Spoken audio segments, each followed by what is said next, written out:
مردم عزیز پاکستان سلام علیکم. عزیز پاکستانیو السلام علیکم. روز ولادت حضرت فاطمه زهرا سلام الله علیها، دختر گرانقدر پیامبر اکرم صلی الله علیه و آله و سلم را به شما تبریک عرض می‌کنیم. پیغمبر اعظم صلی الله علیه و آله و سلم کی گرامی قدر دختر حضرت فاطمه زهرا سلام الله علیها که یوم ولادت پر आपको मुबारकबाद पेश करते हैं.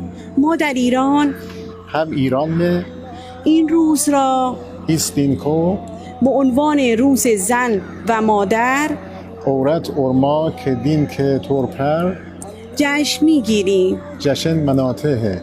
ما می‌خواهیم به این مناسبت हम चाहते हैं इस मौके पर به شما بانوان و مادران پاکستانی आप तमाम पाकिस्तानी माओ और ख़वातीन को روز زن و مادر را औरत और माँ के दिन की تبریک عرض کنیم. मुबारकबाद पेश करें.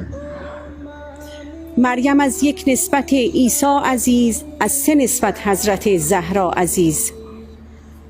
تو کے اللہ اللہ اللہ اللہ